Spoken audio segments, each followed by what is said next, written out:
suburban housewives are just like me. We are in an equal partnership with our spouse. We're Black, we're white, we're Asian, we're Latino. We personally have way more control over what our family does. I'm a single mother. Our voice and our action is actually going to shift the direction that our country is going in. How about a little cheers? Yeah. Cheers. Trump's election unleashed a movement of women who were never involved in politics before, of women saying, I'll show you what a suburban mom really is. If you say suburban housewife, you're in deep trouble. So what you do is you say suburban women, they love me. He is not the kind of person that I want leading the country where I'm raising my family. They want security, and they don't want projects being right next to their house. He would have us believe that we would be afraid of Biden's America, but it's Trump's America that brings about the violence.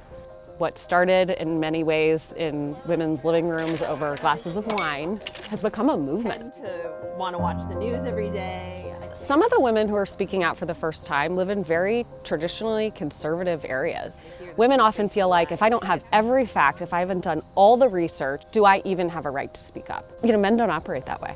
And so a lot of what we do is building that confidence. I was raised very hardline Republican. Abortion was a big issue, so we were often single issue voters. I started to challenge some of those thoughts and really embrace the complications on issues that we were always black and white on.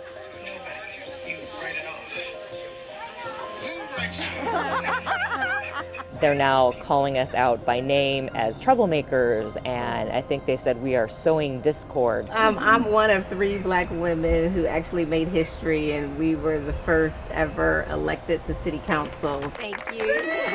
There's no longer just the status quo, and the same people get elected and their friends are the next in line to get elected, and suddenly we're making noise about that.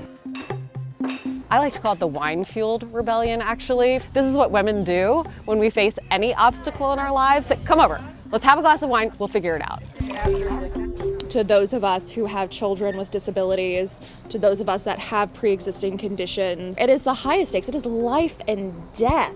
The disrespect that's going on at this point on both sides is irreparable. We will work like hell in order to get the messaging out. Vote for people that are going to give women health care. Vote for candidates that are pro-education. It's moms, it's women who actually will join hand in hand and say enough is enough. It went from a few women over 1 or 2 glasses of wine to an all-out suburban women taking on this fight for ourselves, and look where we are today.